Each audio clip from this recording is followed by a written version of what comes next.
Welcome to episode 40 of the Reading Finnegans Wake in 200 Sessions podcast, where we analyze Finnegans Wake by James Joyce, 3 pages at a time. Don't forget to hit the like button, subscribe, and leave a comment to support us.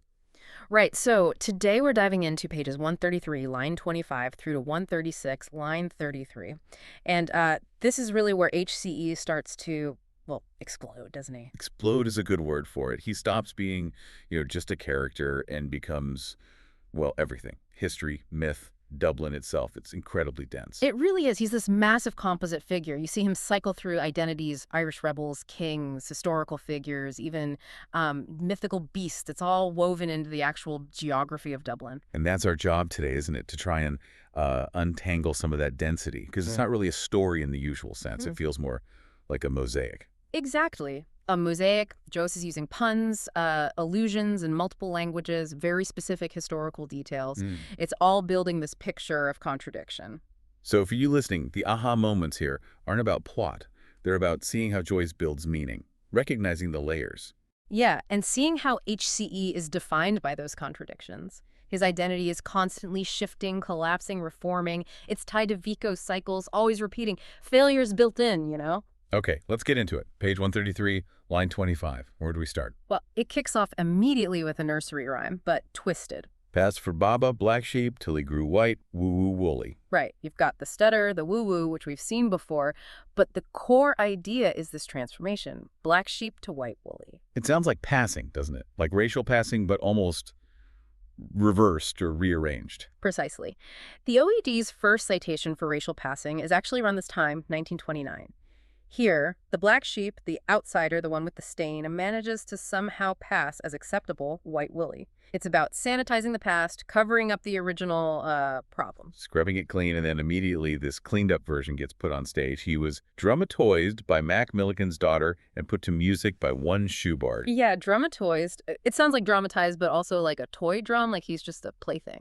And Mac Milligan's daughter. That's Alice Milligan, right? Yeah. The Irish nationalist. Spot on. Alice Milligan, Methodist background, founder of the nationalist journal Shan Van Vocht. She wrote a play about Finn McCool, the last feast of the Fianna. So HCE is being slotted right into Ireland's foundational myths. But then the music is by Schubert. Schubert. Specifically, it probably points to his song Die Forel the Trout. Ah, the fish connection again. Yeah. Earwicker, Finn, the salmon. Exactly. So you have this mix. Irish nationalism, high European art music, the fish motif, and this hint of him being just a toy. It's all layered in that one phrase. And somehow, this contradictory figure manages to win people over. Lines 27-28. He gets approval from the grand old Dublin family lives, the Fitzpatricks, the social historians, and the boys of Wexford. Yeah, the Wexford rebels from the 1798 rebellion. So he's got the urban upper crust and the rural revolutionaries on side. It's quite the balancing act. And they hail him Babu. Which is interesting. It's a Hindi title of respect, bringing in the whole British Empire context. But Baba was also what Joyce's own children called him. So he's both this grand, almost colonial figure and also just dad. The compromised father. That fusion is key. Then look at lines 28-29. He indanified himself with Boru tribute. Indanified. That sounds like identified, maybe indemnified, protected. Indan. All three, I think. Identified with, indemnified by, and identified as a Dane. And the Boru tribute, that's Brian Boru. The High King who beat the Danes at Clontarf. Right. But the etymology of Boru is debated. Some link it to Brian of the Tributes. So HCE, this figure who has Danish associations, is identifying himself with the tribute paid to the guy who beat the Danes, or as the tribute itself. He's absorbing his opposite, the invader becoming the hero, or the payment. It's incredibly slippery. And then this figure is shanked publicly to Bristol. Shanked, like German or Dutch for poured. Or given, like in a pub. Could be. A shanka is a pub, but Brigstall points strongly to Bristol. Bristol. Didn't Henry II give Dublin to the citizens of Bristol back in the 12th century? He did in 1172. So HCE, this symbol of, well, everything, is being publicly gifted, like property, back to the English colonizers. And Brigstall also hints at Brig, a jail, or Borstal, the youth prison. So it's a gift, a handover, maybe even an imprisonment. The hero is tribute, the Dane is given away. Wow. It sets the stage for him becoming less a person, more a place or a monument. Which happens right after, lines 29-30. Yeah. He's given the light in Dre or shells and in Timild in 3 plexes. Dre is German for 3, or chefs are villages. It likely refers to the 3 places that claim to be the Duke of Wellington's birthplace. Another Anglo-Irish figure. So born in 3 places at once. Yeah. And buried. 3 plexes, like a triple burial mound. Exactly, a prehistoric kind of structure. He's rooted in ancient burial and contested modern birthplaces, and his image is in terracotta. Terracotta. Baked earth. Yeah, suggesting something maybe common, fragile despite the monumental claims. Baked earth, easily broken. And this fragile monument has a shaky social foundation, too. That twist on the French motto on lines 31-32 is just brutal. Isn't it? Liberty, fraternity, and equality. Liberty, fraternity, equality becomes drunkenness, frothiness, and social status. Yep. Ebriety for liberty. Frothiness, maybe like beer froth, superficiality for fraternity. And quality, preoccupation with class, the opposite of equality. It's a complete demolition of revolutionary ideals replaced by, well, pub culture and social climbing. It perfectly captures the failure or the compromise. Then we get the coin analogy, lines 32-33. His reverse makes a virtue of necessity, while his obverse mars a mother by invention. Reverse and obverse, back and front. So the hidden side, the reverse, makes the best of a bad situation. Perhaps. Making a virtue of natural urges, maybe. But the obverse, the public face, well, necessity is the mother of invention, gets twisted. He mars a mother by invention. It suggests impregnation, maybe out of wedlock. Marring a maid invent in the womb. So philosophy on one side, sexual scandal on the other. The 2 sides of HCE's coin, which leads to the idea that he's structurally unsound. Lines 33-35, the Napoleon III analogy. Right, the Second Empire comparison. If you beskilk his gunwale, cover him in silk, he looks imperial. Like a grand barge, fitting for the Second Imperial City. But if you untie points, unhook tenters, basically, undress him, take off the stretched fabric. He collapses. He's just lath and plaster. And lath and plaster is rhyming slang for master. The master of the house is a facade, fragile underneath, all surface, no substance. Which might explain why his appeals have to be so broad. Lines 35-36, he fails with the individual, each ovos, so he calls on all thing. Exactly. Can't convince the one, so he appeals to the many, the all thing being the Old Norse, specifically Danish National Assembly, or maybe even, God, everything. Because he lacks individual merit. Seems likely. And the list of kingly titles that follows, Greek Basilius, Irish Ardry, Norwegian Consemni, Latin Rex Regulorum, just emphasizes that he's tried and presumably failed at every kind of leadership across the board. Okay, moving into page 134, the scale shifts again. Lines 1-2, El Dorado or ultimate goal. Mythic riches versus the edge of the known world. Huge extremes. But then instantly grounded in Dublin, standing into the D-mouth, then backed broadside on Balaclava. Balaclava sounds like balaclava. Site of a famous military disaster. It does, but it's also very close phonetically to Baal Athacliath, the Irish name for Dublin. So he's caught between mythic potential and local shame, geographically pinned right there. And the scale keeps shrinking. From a crawl, which can mean a royal enclosure or even king in check, down to a crawl of 5 pubs. His kingdom is reduced to a pub crawl. The fall is stark. And he tries to buy his way out of the disgrace. Lines 2 through. Spinning lashings of laveries to find noble ancestors. Laveries? Those are the old Irish pound notes featuring Lady Lavery's portrait. So spending huge amounts of Irish money. But the findings must have been bad, because he then pays buckers American dollars, double trouble or quick quits, to hush it all up. Yeah, the researchers found something shameful, so he pays them off, possibly double or quits, like a bet, using American money this time. It's an international cover-up of his origins. The duality just keeps coming. Lines 4 through 6. Throwing peblets for luck. Like a simple superstition, maybe like throwing salt. Or maybe echoing Deucalion and Pyrrha, who repopulated the earth by throwing stones over their shoulders. Creation. But at the same time, he dragoons peaplades armed to their teeth. Right, brute force, like Cadmus sowing dragon's teeth to raise an army. So he's both creator and military enforcer, gentle ritual and violence. And joyful as Gambrinus, the legendary brewer king. Symbolizing drink, festivity. And grim as Potter the Grave. Potter's Field, the burial ground for the poor and unknown. Celebration and death, wealth and poverty. He contains both extremes. Then we get literal bad luck. Lines 7-8.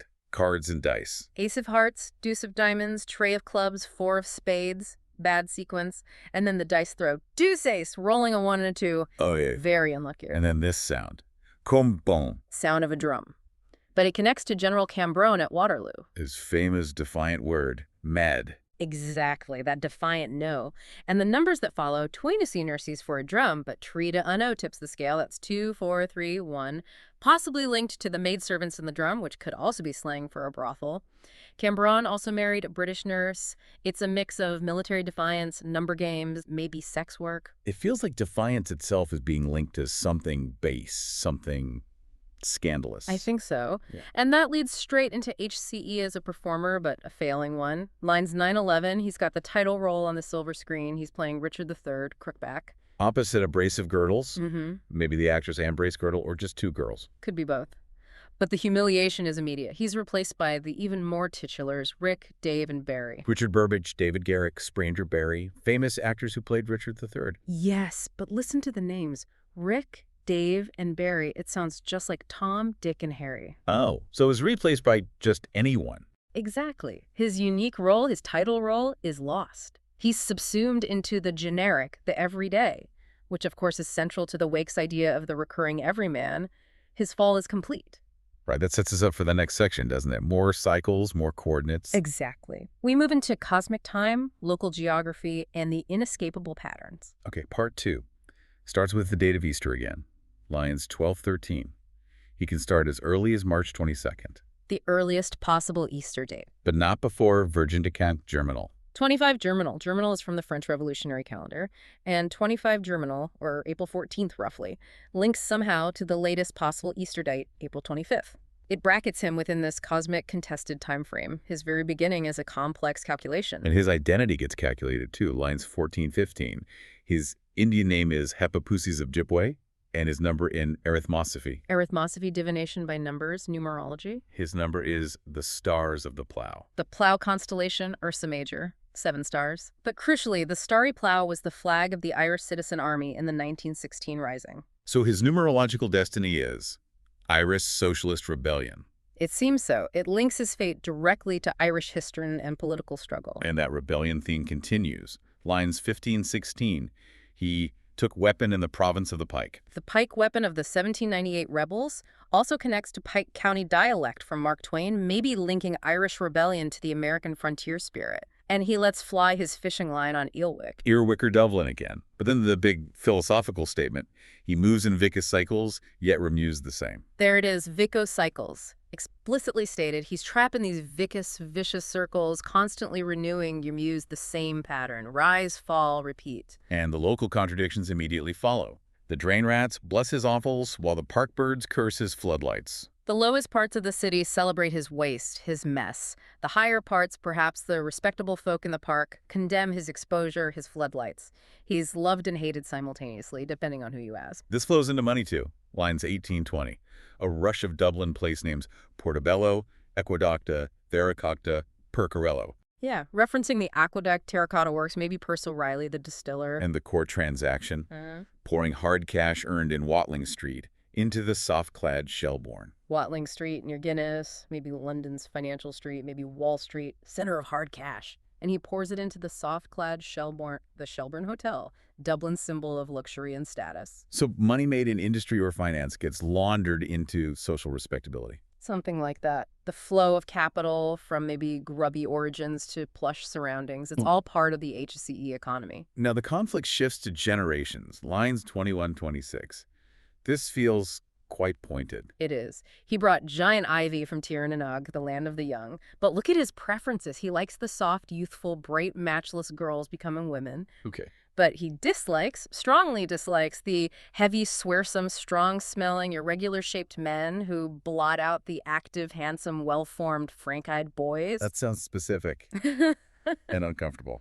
It directly echoes accounts from medieval Irish chronicles, like the War of the Gatehill with the Gael about the Viking Wars.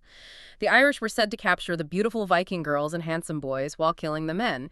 Joyce seems to be tapping into that ancient conflict dynamic, a preference for youth and beauty, hostility towards mature rivals. Wow, that adds a really dark historical layer. Yeah. And it leads straight into Viking rulers. Line 27, HCE is Harold Harry Fair, a loaf the wheat. Harold Fairhair, first king of Norway. And Olaf the White, first Norse king of Dublin. He is the Norse conquest embodied. And then that weird instruction, husband your aunt and endow your nepos. Nepos is nephew or grandson, marrying your aunt. It suggests tangled, maybe taboo relationships. Could it hint at Tristan and Isolde? Isolde was technically Tristan's aunt by marriage. It implies a complex, perhaps problematic lineage. Time itself gets marked by status again, lines 28-29. Time is an archbishopric. Time was a tradesman's entrance. Quoting Friar Bacon's talking head, time is, time was, time is past. But Joyce twists it. Present time is high status, the grand entrance. Past time was low status, the back door. HCE oscillates between them. And his presence is etched into the landscape itself. Lines 29-31, the Scandinavian place names. This is brilliant. Beckburn, brooked with Wath, Scale scarred by Scow. He's showing how Norse words are embedded in English place names. Beck, stream, Norse. Beside burn, stream, English. Wath, ford, Old Norse. Scale, hut or landing place, Norse. Scow, wood or boat, Norse. So HCE isn't just in history, he is the linguistic sediment of history in the land itself. Exactly. He's a geographical marker made of language. From language to physics and chemistry. Lines 31-33, rainfall measured in knee-highs, grass temperature 3 in the shade, very casual. Almost childlike measurements. But then the specific temperatures. He is the melting point of snow, 32 degrees, and the bubbling place of alcohol, 173 degrees F. These aren't random. 32 degrees F is the melting point, yes, but in the context of the time, possibly relevant to preparing certain drugs for injection. And 173 degrees F is the boiling point of alcohol, crucial knowledge if you're running an illicit still, a shebeen. So he's master of the illegal distillery, too, adding to his repertoire. It fits the pattern of hidden illicit activities, which leads to the moral ambiguity at the end of this section. Lines 33-34, he has a tussle with the trolls. Prostitutes. Yeah. Or maybe trolls, like obstacles. Could be both. And then he does himself justice. Like he acquits himself. Yeah. Or just justifies himself. Echoes of King Lear there, maybe? Possibly, but the judgment or the censorship comes next. He's hunted by Theban recensors. Theban recensors, that sounds very specific. Egyptian? Yes. It refers to the Theban recension, a version of the Egyptian Book of the Dead, but Joyce turns them into censors, reviewers. Ah, the censors. Like the ones who gave Joyce trouble over Dubliners. Precisely. They sniff there's something behind the bug of the deaf. Bug of the deaf. The earwig. The scarab beetle from the Book of the Dead. And Dubliner's final story, The Dead. All of it. It's Joyce weaving his own battles with censorship directly into HCE's story. The ancient texts, the guiding principles, have become the suspicious authorities hunting for the hidden shame in the text, just like they did with his own work. That's incredibly meta. Okay, let's move into part 3, page 135. We start with another nursery rhyme. Sing a song of sixpence, but mapped onto the Phoenix Park incident, lines 1-4.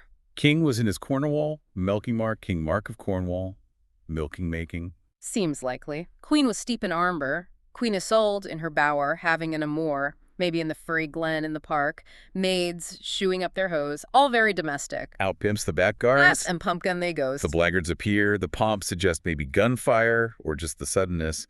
And pumpgun echoes of the crime again. The soldiers, the girls, the accusation. HCE then becomes a builder, a founder, lines 4-6, rearing a stone for foretellers, planting a tree for come-others. Establishing markers for the future, for those who tell stories and those who coax or persuade. But this foundation immediately gets tangled with American history. 40 acres, 60 miles, white stripe, red stripe. That immediately brings to mind 40 acres and a mule, the broken promise to freed slaves after the U.S. Civil War, a symbol of deep injustice. And the white and red stripes the U.S. flag, yes, but also suggestive of stripes from flogging. So his very foundation is built on promises both made and broken. Ideals mixed with violence. It seems so. Then a quick literary nod, lines 6-7, washing his fleet in Anacrotter. Anna Liffey water. But it sounds like Eliot's Mrs. Porter washing her feet in soda water in the wasteland. A little nod to contemporary literature, and then a political confusion. He wanted to sit for Pimlico, but they've caught him to stand for Sue. Running for office in Pimlico, the posh London area, but caught running for Suez, a less desirable seat. And Pimlico sounds a bit like pimp. Yeah, linking politics back to exploitation, maybe even Issy. Miss Pimlico, it's all tangled. Then, the big symbol of Protestant power in Ireland, lines 8-12, the Dutch Lord overawes us, King Billy. William III. Deutschland über alles gets morphed into Dutch Lord. The list of London churches emphasizes the reach of his power, and the statue on College Green, facing Dame Street, turning his back on Trinity College. Symbolizing his dominance over the city's institutions. He literally turns his back on the Anglo-Irish establishment hub. But this powerful figure is immediately, jarringly compared to Bull Beggar Bill de Bustonley, line 13. Billy in the Bull, a real notorious 18th century Dublin figure. Legless, moved around in an iron bowl, supposedly a strangler. So from the conquering king to this grotesque disabled criminal. It's an incredible leap. HCE embodies both the highest authority and the lowest, most violent street life. And the place names shift too. Dublin's ancient name, Dromtrolcoil, Brow of Hazelwood, shifts to Dublin, Black Pool, its modern origin. Lullock becomes Bullock Harbor, constant transformation. Warnings appear again. Lines 15-16. The handwriting on his face wall. Belshazzar's feast. Doom is coming. Yeah, turning one's face to the wall to die. But the expression is pure farce. Cryptoconquoid siphonostomata, a ridiculously long, nonsensical word, like something from a cheap play. His doom is both profound and comical. His origins and end are mythic again. Born beyond the Hellespont, Hero and Leander. Buried in the Pleasant Little Field. Glasnevin Cemetery of Pleasant Little Field is a supposed, though likely incorrect, folk etymology, and he's both ancient and modern. The Yildiz Kiosk, the Sultan's Palace in Istanbul, and the youngest hostel in Ireland, St. Scholarland. He contains all ages, all locations, and his influence is huge. Lines 2022. Walked many hundreds and many score miles, echoing the Arabian Nights. His cloak covers the 15 acres. That's Daniel O'Connell's statue, known for its large cloak, and the 15 acres the dueling ground in Phoenix Park, and crucially, his little white horse decks by dozens our doors. The symbol of King Billy, the loyalist emblem painted on doors. HCE is that divisive symbol, physically present across the city. He embodies the political division. But this is immediately followed by sorrow. Line 23. The ship sets sail for Mary Quay. America, evokes the famine, emigration, loss. Exactly. Osiris sailing to a new world, but also the tragedy of Irish departure. HCE is both the cause and the grieving father figure. His offspring are everywhere, violent potential. Sons the Huns, his daughters the Tartars, father of many nations, like Bloom, worrying about his potency. The contradictions pile up. Line 25, he repels bomb bolts like King Billy at the Boyne, but he also falchioned each flash like fashion, created. Maybe. Repulsing and creating, which leads back to the core definition, line 26, a personal problem, a locative enigma. Not just a person, but a problem of place, a riddle tied to location. And that location is architectural. Lines 27-28, the upright one versus the lying chap. The tower versus the river. Vehicle of arcanization versus flood supplier of sliculation through ablanes. Flood ebb, ablan at Dublin, maybe even aeroplanes. Vertical versus horizontal. Static versus flowing. He's both. And he embodies pars pro toto. Line 28-29. The part stands for the whole. A part of the whole is a port for a whale. The local contains the universal. Dublin is the cosmos in miniature. Then we get a piece of the letter itself. Lines 29-31. Addressed to Dear Hewitt Costello, Equerry. Howth Castle, St. Lawrence family seat. Hewitt, possibly Robert Emmet's alias. Costello, Italian for castle. Equerry, royal attendant. All jumbled. Sent from rhododendrons. Rhododendrons, the Dublin suburb Dundrum. The place itself is writing the letter. Looking back to unearly summers. A nostalgic, maybe regretful tone. He exists outside normal zones, above the seed fruit level and outside the leguminiferous zone. Above sea level, maybe above ordinary life. Perhaps. And then the line about resemblance. Lines 32-33. When older links lock older hearts, then he'll resemble she. From Belle's opera, The Bohemian Girl. Suggests married couples grow alike over time. ACE and ALP are merging. The male and female principles blurring as the night progresses. It's a key theme. And then the absolute kicker. Lines 33-34. How HCE is made. He can be built with glue and clippings. There it is. Joyce basically admitting his method. He called himself a scissors and paste man. HCE isn't a psychological entity. He's a collage, a textual construct built from fragments. So the character we're analyzing is literally just cut and pasted text. In a sense, yes. It challenges our whole notion of character and authorship. What is real in this book if the central figure is just clippings? That's huge. Okay, let's take that into the final part. Part 4. Starting line 135.35. It starts with sound. His story sung by the sparrow notes on his stave of wires. Birds on telegraph wires looking like musical notes, technology singing his story. And the duality becomes sound and silence, sacred spaces. Lines 135.36, 136.02. He's quiet as a mouse mosque, and noisy as a synagogue. Synagogue of Gog. Contrasting prayer styles, maybe. Yeah. And contrasting origins. Dilmun, when his date was palmy. Dilmun, the Sumerian paradise where date palms grew, when he was flourishing, successful. And Mudlin, when his nut was cracked. Dublin Mudlin, paradise lost. From the pure origin to the muddy, disgraced presence. Head injury, breakdown, fall from grace. It's the whole cycle in 2 lines. He then takes on giant-like powers, lines 136.02 E05, references to Arthurian legend, the Mabinogion. Yeah, Sujin who sucks up the sea, glued with mighty grasp, the porter figure. HCE embodies these primal forces, and he gets the ancient promise made to Kilwich. As far as wind dries and rain eats and sun turns and water bounds. The 4 elements. Air, earth, fire, water. He encompasses everything. His servants have mythic abilities, the porter's mighty grasp, the bakers, Baxters, providing broad white bread, elemental power, but also domestic provision. But he remains contradictory, lines 136.0608, exalted and depressed, assembled and asundered, and the public reaction is split. Go away, we are deluded, come back, we are disghosted. They can't decide. Drawn to him, repulsed by him, disgusted, disghosted, maybe losing faith. His journeys cross all boundaries. Lines 8-9. Board the Ostrov, island earth. Leapt the Inferus, hellfire. Swam the Mabul, Hebrew floodwater. Fleur the Moyle, slur the sea between Ireland and Scotland. He traverses every mythical and geographical barrier, master of all realms. The description of his origin to Dilmun is visceral. Lines 9-10. Like a fat-like tallow of dripping greasefulness, primal, almost unformed. Very earthy, fatty. But this leads to a philosophical point about naming reality, echoing Giordano Bruno. Lines 10-12. He calls things by saying what he doesn't say. Did not say to the old, did not say to the scorbutic, defining by negation. Seems like it, establishing order through denial, and he founded Uru. Sumerian for city, maybe even Jerusalem, the primal city founder. Could be, but this grand founder is immediately undercut by the proverb, no man is a hero to his valet. Lines 13-15. His she-cook wife, housekeeper, sees him differently. He bears Odin's raven banner publicly. The symbol of Norse power on Danish flags. But privately, she sees him as this list of animals and figures.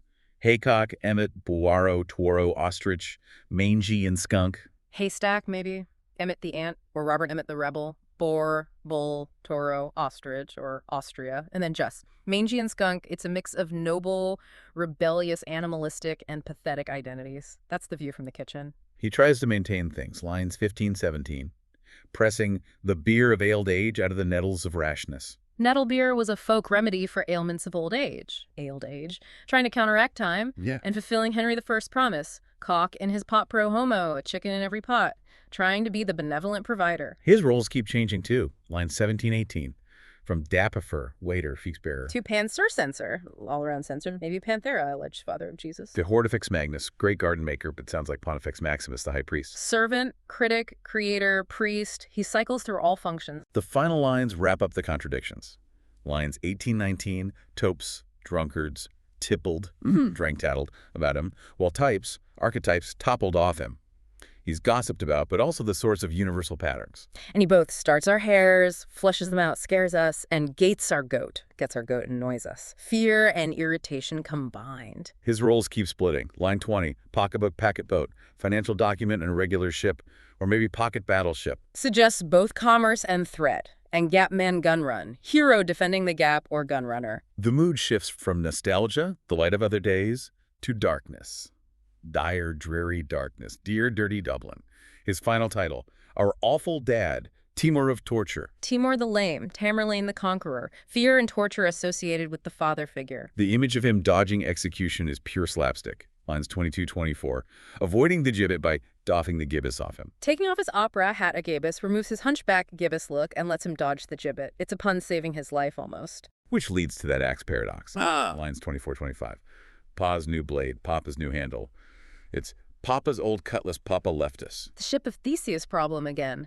Is it the same object if all its parts are replaced? Each CE is that object. Perpetually renewed, fundamentally the same composite entity. His age is impossible.